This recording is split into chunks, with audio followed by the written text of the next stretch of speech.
The Dunedin Tunnels Trail Trust has been lobbying the council to reopen two former Dunedin railway tunnels. And the latest news in the long-running issue is the possibility of selling naming rights for the tunnels. Spokesman Gerard Hyland is here to give us an update on the matter. Good evening, Gerard. Good evening, Karen. So where is the matter at as we speak between yourselves and the council? Well, at the moment, we've got to the point where we're looking to create a memorandum of understanding with the council, so we go into partnership with them and work out just who's responsible for doing what and how to proceed from here. We've had a number of reports come back recently. The first very good one was the atmospheric report that cleared the tunnel, where there are no major dangers in the current atmosphere. There are a couple of minor hiccups with hydrogen sulfide, but they could be either leaking sewer pipes or rotting vegetation. So that's good news. So you are making progress here with the council, you feel? Slow progress. It's been about 7 years worth of effort, and of course other cycleways have done a lot further around the country than us. But yes, we are making some efforts towards getting the tunnels open, the trail underway.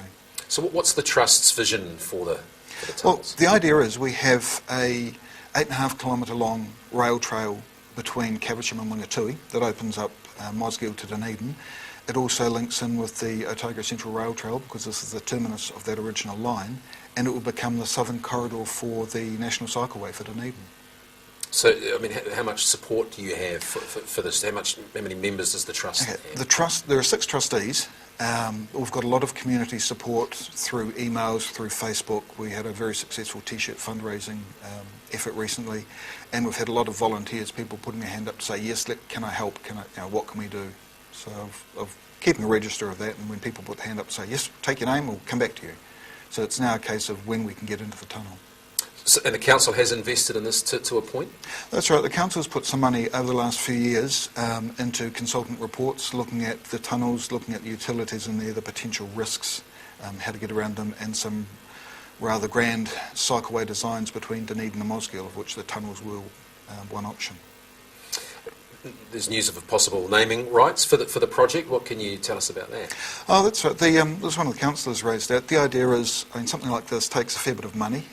If there's a company out there, perhaps even one of the utility companies, who's willing to step forward, fund the protection of the utilities or help fund some aspect of the tunnel, then quite possibly they could have naming rights for the tunnel. It gives them great advertising, great community involvement. How confident are you of achieving success here and having these tunnels reopened for public use? Quietly confident, but I've been like that for a while. It's not a case of if, it's more a case of when we can get the money, when we've got the fundraising achieved and all the issues sorted to get them open. So what time frame are we talking here potentially? When it first started I was thinking a year to 18 months. It's still a year to 18 months to get each tunnel open, possibly 2 or 3 years to get the full Dunedin through to Mosgiel cycleway going, assuming we can get the funds for it.